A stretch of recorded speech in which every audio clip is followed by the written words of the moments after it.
महाराष्ट्र विधानसभा चुनाव की तारीखों के नजदीक आने के साथ सियासी संग्राम तेज होने लगा है। नेता प्रतिपक्ष राहुल गांधी ने आरएसएस के गढ़ यानी कि नागपुर में आरएसएस और बीजेपी पर जमकर हमला बोला। वाशिम में बीजेपी की स्टार प्रचारक सीएम योगी आदित्यनाथ ने राहुल पर पलटवार किया।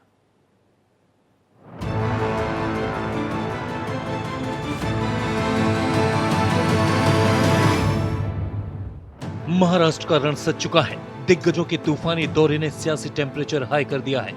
जैसे जैसे मतदान की तारीख नजदीक आ रही है, वार पलटवार का दौर भी तेज हो गया है। नागपुर पहुंचे नेता प्रतिपक्ष राहुल गांधी ने संविधान सम्मान सम्मेलन में बीजेपी आरएसएस पर हमला बोला। राहुल ने कहा कि हिंदुस्तान में जातिगत जनगणना होकर रहेगी और 50% आरक्षण वाली दीवार को तोड़ दिया जाएगा। आरएसएस के लोग, बीजेपी के लोग इस पर आक्रमण करते हैं तो सिर्फ इस किताब पर नहीं कर रहे हैं आक्रमण, वो हिंदुस्तान की आवाज पर आक्रमण कर रहे हैं। अगर कॉन्स्टिट्यूशन नहीं होता, ये नहीं होता, तो इलेक्शन कमीशन नहीं होता। तो इससे हिंदुस्तान का education system, IIT, IIM, primary education system, secondary education system, ये सब निकलता है। महाराष्ट्र के वाशिम में चुनावी रैली को संबोधित करते हुए उत्तर प्रदेश के सीएम योगी आदित्यनाथ ने कहा कि बटिए मत, क्योंकि जब भी बटे थे तो कटे थे। एक हैं तो नेक हैं, एक हैं तो सेफ हैं। अपनी ताकत का एहसास करवाइए, जातियों में मत बंटना। छत्रपति शिवाजी महाराज जिस एकजुटता का प्रदर्शन करके हिंदवी साम्राज्य की स्थापना किए थे, आज उसी का आह्वान करने के लिए, उन्हीं से प्रेरणा लेकर के मैं बार बार आपसे कहता हूं कि बंटिए मत।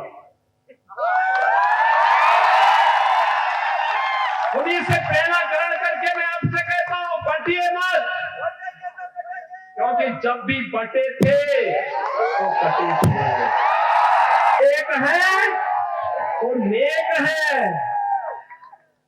एक है तो सेफ है। बीजेपी के वरिष्ठ नेता कैलाश विजयवर्गीय ने भी राहुल गांधी पर निशाना साधा। विजयवर्गीय ने कहा कि राजनीति और नौटंकी अलग अलग है।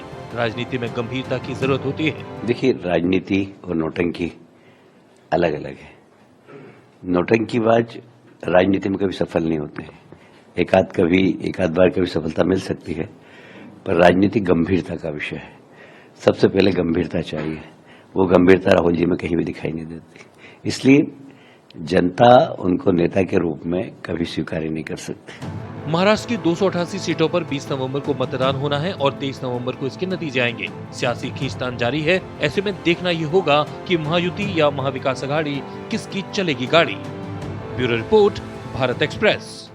और सीधे चलेंगे अपने संवाददाता आंचल तिवारी हमारे साथ लाइव जुड़ चुकी हैं, जिनसे हम जानने और समझने की कोशिश करेंगे कि अभी मुकाबला कहां तक जा पहुंचा है। क्योंकि एक तरफ भारतीय जनता पार्टी है जो अलग संकल्प पत्र के साथ मैदान में है, तो दूसरे तरफ कांग्रेस का घोषणा पत्र है। आंचल, एक तरफ एमवीए ने जिस तरीके से घोषणा पत्र जारी किया और जिसमें किसानों को लुभाने के लिए एक बहुत बड़ा वादा कर दिया है, ऋण माफ कर दिया जाएगा, ये क्या एक बड़ा फैक्टर साबित होगा महाराष्ट्र के लिए, चाहे फिर भारतीय जनता पार्टी की हम बात करें या कांग्रेस की?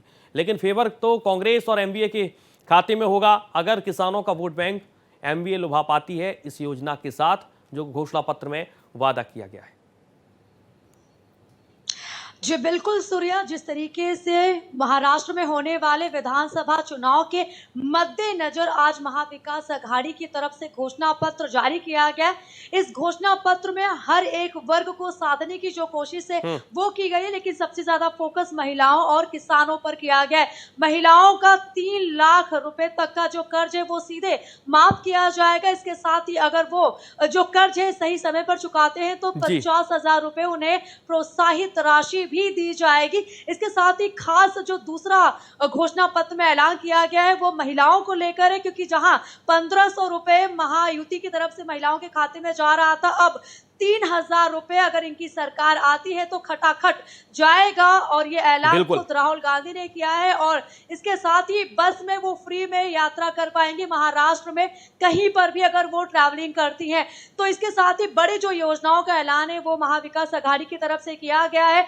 महाराष्ट्र स्वाभिमान सभा आयोजन सभा का माफ कीजिए महाराष्ट्र स्वाभिमान सभा का आयोजन आज बीकेसी के ग्राउंड में किया गया था। महाविकास अघाड़ी के जितने भी दिग्गज नेता थे वो शामिल हुए थे और 5 जो अहम योजना वो घोषणा है वो महाविकास अघाड़ी की तरफ से की गई है, जिसमें महिलाओं को युवाओं को भी साधने की कोशिश की गई। युवाओं को जो कि बेरोजगार है उन्हें 4,000 रुपए तब तक मिलेगा जब तक उनको नौकरी नहीं मिल जाती। तो ऐसे में कह सकते हैं कि फिर चाहे वो महिला हो, किसान हो, युवा हो या फिर स्वास्थ्य को लेकर हो, इसके लिए भी बड़ा ऐलान किया गया है। 25 लाख रुपए स्वास्थ्य बीमा उनको दिया जाएगा, मुफ्त में दवाएं दी जाएंगी।